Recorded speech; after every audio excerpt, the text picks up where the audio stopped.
peperangan yang paling lama dan tak berpenghujung, peperangan syaitan dengan manusia.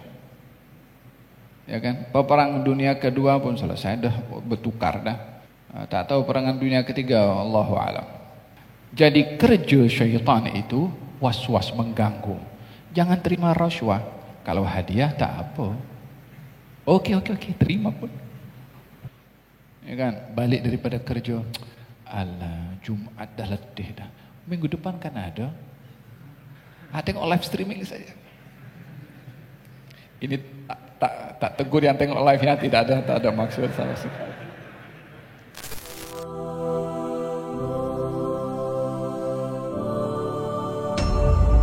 Fa idza qara'tal Qur'an, kalau kamu ingin membaca Al-Qur'anul Karim, fasta'id billah, maka hendaklah kamu berlindung kepada Allah Subhanahu wa taala minasyaitan ar-rajim, daripada syaitan yang direjam. Ayat ini berbicara tentang bagaimana syaitan berusaha untuk mengganggu manusia, khususnya ketika membaca Al-Qur'anul Karim. Walaupun syaitan mengganggu manusia di setiap saat dan di setiap tempat, tetapi ketika membaca Al-Qur'anul Karim, ia adalah lebih bersemangat untuk mengganggu agar supaya membaca Al-Qur'anul Karim tidak sampai kepada matlamat Al-Qur'an, message Al-Qur'an yang ditujukan kepada si pembaca. Cabaran yang paling berat bagi syaitan adalah manusia ikut Quran. Oleh sebab itu, manusia dikelirukan kepada Al-Qur'anul Karim, baik dijauhkan, tidak membaca, atau dikelirukan untuk memahaminya. Oleh sebab itu, ketika membaca Al-Qur'anul Karim, diperintahkan untuk berlindung kepada Allah daripada syaitan, supaya tidak diganggu atau dikelirukan. Pernah satu hari baginda Rasulullah SAW membaca Al-Qur'anul Karim, ketika turun ayat Al-Quran kepada baginda Rasulullah, syaitan masuk dalam situ. Syaitan masuk maksudnya menambahkan. Jadi Nabi ketika membaca Al-Qur'anul Karim, turun daripada Allah melalui Jibril alaihissalam, kemudian diceritakan tentang sifat-sifat ketuhanan, lalu kemudian syaitan campur tangan. Tilkal gharaniqul, mereka itu dah berhala-berhala, gharaniq, namanya hadisul gharaniq. Diceritakan bahwasanya syaitan menyampuk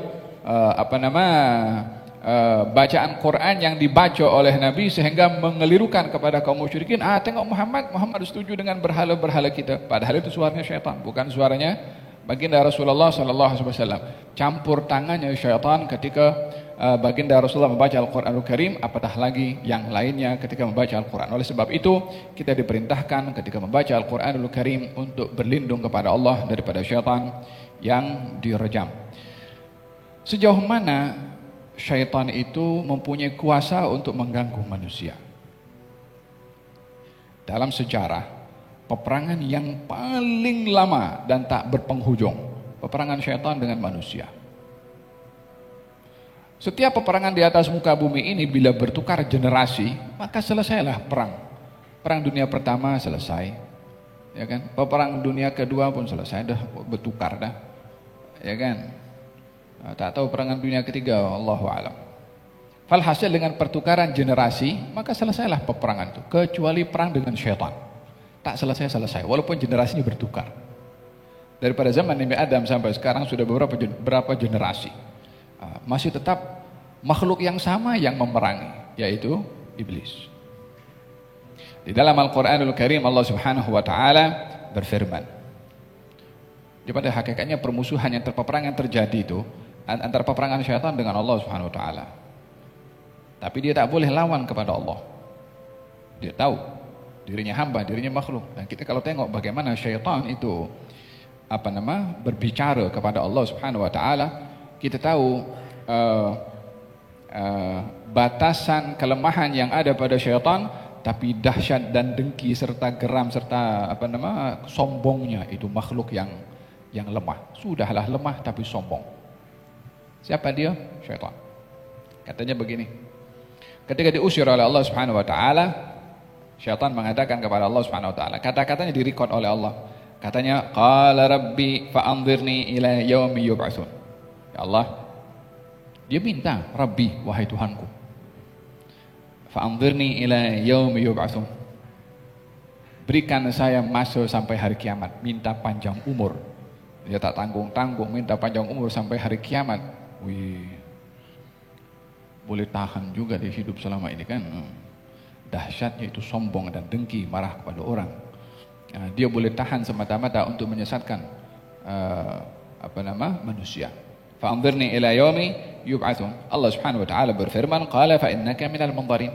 Kamu minta, ya, aku beri kepada kamu masa. Ila yaumil waqtil ma'lum, pada waktu yang aku tentukan.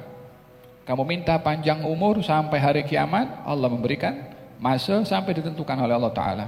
Adakah sampai hari kiamat atau tidak, terpulang kepada Allah. Adakah syaitan akan dimatikan atau tidak, terpulang kepada Allah SWT. Ujung-ujungnya pasti akan mati juga. Tapi bila, Allahu a'lam. Hanya diberitahukan, ila yaumi waqtil ma'lum, pada waktu yang hanya diketahui oleh Allah Subhanahu wa Ta'ala. Kemudian, qal fa bi'izzatika la'uwiyannahum ajma'in illa ibadaka minhumul mukhlasin. Qal fa bi'izzatika, dia bersumpah, syaitan bersumpah. Demi siapa? Demi kekuasaanmu ya Allah, demi kemuliaanmu ya Allah, demi keperkasaanmu ya Allah, aku akan sesatkan manusia-manusia ini kecuali hamba-hambamu yang ikhlas. Dia tak kata demi kekuatan aku yang pandai menipu, demi tipu muslihat yang aku miliki untuk menipu manusia. Dia kata fabi'izzatika, dengan kekuasaanmu ya Allah, dengan keperkasaanmu ya Allah. Dia tahu dia tak boleh nak lawan kekuatan dia dengan kekuasaannya Allah Subhanahu wa Ta'ala. Dia tak cabar Allah Subhanahu wa Ta'ala, aku juga berkuasa. Tidak, dia tak cabar Allah. Dia masih dengan manusia ialah, tapi dengan Allah Subhanahu wa Ta'ala fabi'izzatika. Kalau nak dipikir-pikir kan, syaitan itu dengan Firaun lebih teruk Firaun. Syaitan itu masih bersumpah demi Allah. Firaun, aku Tuhan kamu tertinggi. Manusia ini kalau kejam lebih kejam daripada syaitan. Qal fa bi'izzatika, dengan keperkasaanmu ya Allah, aku akan celakakan hamba-hambamu semuanya illa ibadaka minhumul mukhlasin, kecuali hamba-hambamu yang ikhlas. Jadi dalam hal ini syaitan tidak memiliki kekuatan yang kuat, tetapi ia memanfaatkan apa yang dicipta oleh Allah pada manusia, bebas dalam memilih. Manusia punya kebebasan memilih. Ini hak, ini batil, ini ma'ruf, ini mungkar, ini benar, ini salah. Manusia boleh memilih yang mana satu. Adakah orang tidak tahu bunuh diri itu adalah salah? Yang melakukan bunuh diri itu tahu kalau itu salah, tapi dia buat. Apa motifnya? Dia punya kuasa untuk memilih. Syaitan memanfaatkan pada bahagian pilihan manusia untuk diganggu supaya dia memilih apa yang diinginkan oleh syaitan. Syaitan itu tidak punya pistol. Ayo ikut aku punya cakap tadi. Masa menipu kepada Nabi Adam alaihissalam, apa yang dikatakan oleh syaitan? Katanya, ya Adam, kamu tahu tidak kenapa Allah larang kamu makan ini buah-buahan ini? Namanya syajaratul khuldi. Itu kan Allah sebut dalam Quran, fala taqraba hadhihi asyajarah. Kamu wahai Adam dan Hawa jangan dekati ini pokok. Allah tak sebutkan pokok khuldi, hanya sebut syajarah, pokok. Iblis bagi tahu kepada Adam, katanya, kenapa Allah melarang kamu mendekati pokok khuldi? Apa khuldi? Dia berkata khulud. Khulud itu kekal. Jadi pokok itu dipakaikan pakaian kekal. Kalau kamu makan buah ini, kamu akan kekal. Jadi ditazyin, dihiasi dulu. Benda yang maksiat itu dihiasi untuk indah. Tahu tidak kenapa kamu dilarang untuk makan pokok khuldi ini? Kalau kamu makan pokok ini, kamu akan jadi malaikat atau kamu kekal di surga. Imma an takuna malakaini aw takuna minal khalidin. Kalau kamu makan, kamu akan jadi malaikat. Gambarannya, bayangan jadi malaikat kan seronok, taat kepada Allah, dekat dengan Allah, hanya perintah Allah dilaksanakan semua, ada dekat dengan surga, dekat dengan keindahan-keindahan. Siapa tak mau di situ? Au takuna minal khalidin. Atau kalau kamu tak jadi malaikat, kamu jadi makhluk yang kekal dalam surga. Kalau makan buah khuldi, buah kekal. Faham dong? Jadi kerja syaitan itu was-was mengganggu. Jangan terima rasuah. Kalau hadiah tak apa. Jadi rasuah tak boleh. Kalau rasuah itu diubah jadi hadiah, boleh. Tapi kan praktikalnya sama-sama.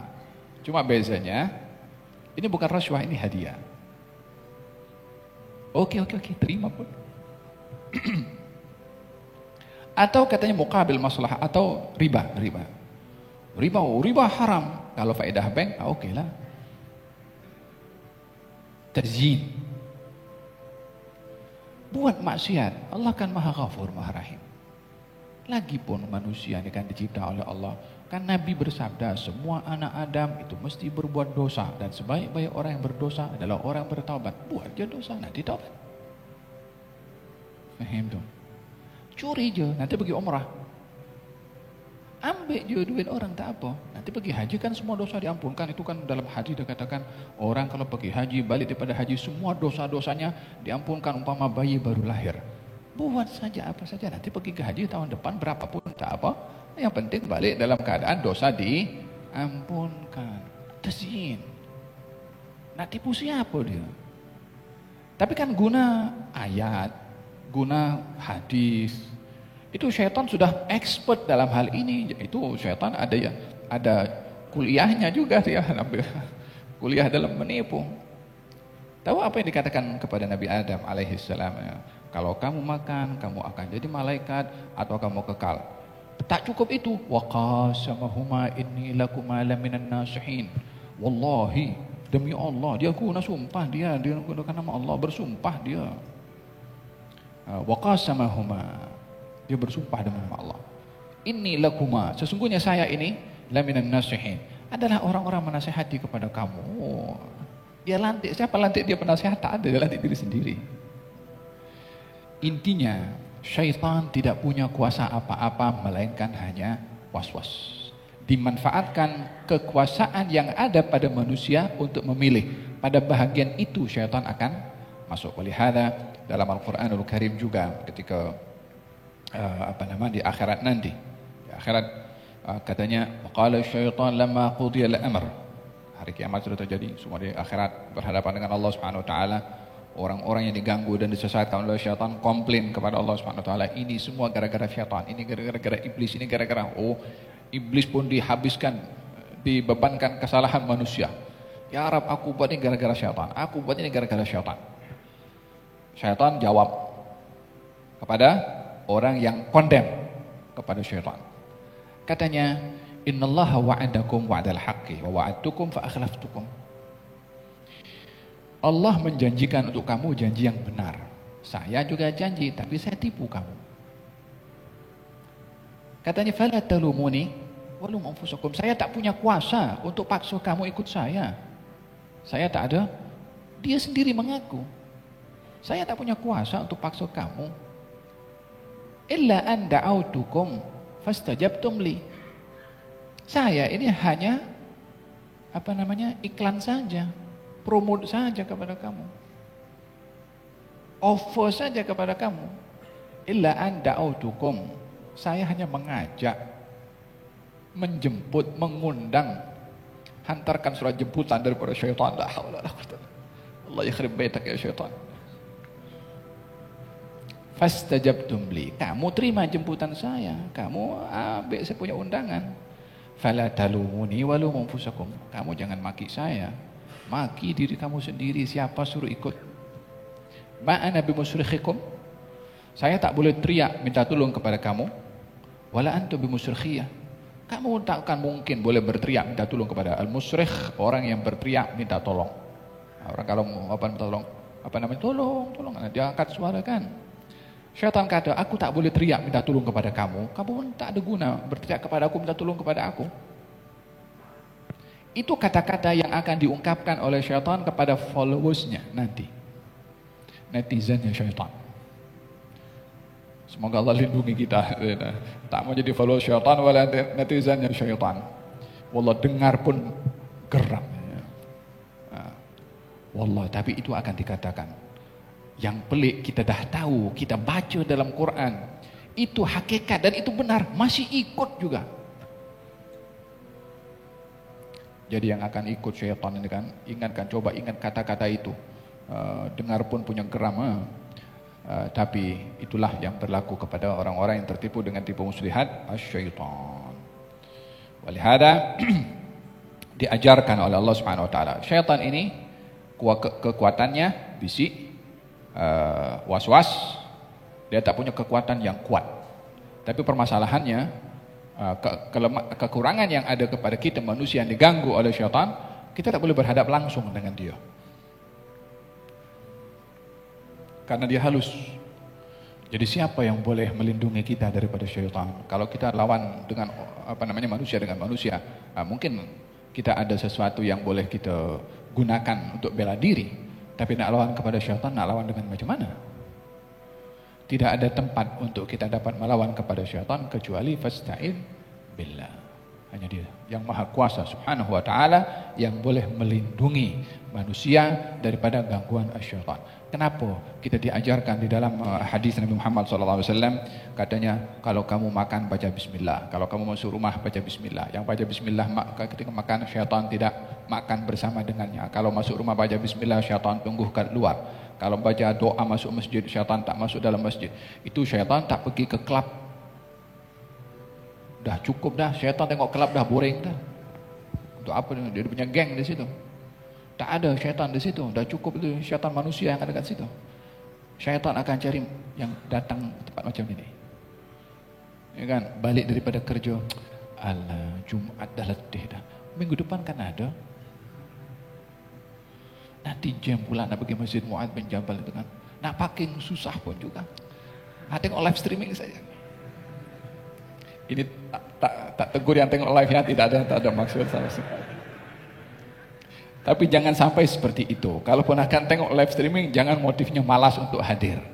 Karena usaha syaitan itu bila tidak mampu membawa manusia melakukan maksiat, ia akan berusaha untuk manusia melakukan ketaatan yang less, yang kurang berbandingkan yang lebih. Jika tak berjaya menyesatkan manusia untuk melakukan maksiat, diajak untuk meninggalkan yang baik. Bila tidak mampu berusaha memaksa manusia untuk meninggalkan yang baik, melakukan baik yang kecil untuk tidak melakukan baik yang besar. Walhasil ingin manusia ini gagal. Itu saja kehendak daripada syaitan. Faham dong? Lihat dalam hadis kalau orang keluar daripada rumahnya, lalu kemudian dia baca doa, Bismillahirrahmanirrahim, tawakkaltu 'ala Allah wa la hawla wa la quwata illa billah. Hudita wa kufita wa wuqita. Maka dia dijaga, dipelihara, dicukupkan. Kata syaitan mengatakan kepada syaitan yang lain, macam mana kita nak kacau orang yang keluar daripada rumahnya baca doa tadi, dijaga, dicukupkan, dilindungi. Nak kacau macam mana? Artinya kalau orang keluar daripada rumah tak baca doa itu, artinya syaitan akan menemani kepada dia. Terlepaslah berjaya atau tidak mengganggu orang itu, tapi ditemani oleh syaitan. Apa sebabnya? Tak baca doa. Yang baca doa keluar daripada rumah, katanya hudita, kamu akan diberi petunjuk. Wa wuqita, kamu akan dipelihara. Wa kufita, kamu akan dicukupkan daripada segala bahaya. Di situ syaitan akan mengatakan bagaimana kita nak kacau orang yang diberi petunjuk, dipelihara dan dicukupkan daripada segala bahaya. Tak boleh nak dekat. Dengan apa? Dengan bodyguard, dengan pengawal, dengan askar, dengan polis. Tidak. Dengan zikir tadi, dengan ingat kepada Allah tadi itu dijaga oleh Allah Subhanahu wa taala, yang dapat melindungi manusia daripada syaitan adalah Allah Subhanahu wa taala. Walihada ba'dul arifin mengatakan kalau orang ada hasrat ingin melakukan maksiat, sebut dalam hati dengan Allah, dengan daripada hatinya, supaya sebutan Allah itu akan menghilangkan bisikan syaitan untuk mengganggu manusia. Walladzina idza fa'alu fahishatan aw dhalamu anfusahum dzakaru Allah wastaghfiru lidzunubihim, dan orang-orang yang ingin melakukan perbuatan maksiat dan keji, maka dia mengadakan dzakarullah, mengingat Allah, macam tu. Sebut daripada sini, daripada hati. Terus alihkan kepada yang lainnya, maka ianya menjadi satu asbab untuk tidak mudah terganggu oleh syaitan. Faham tak?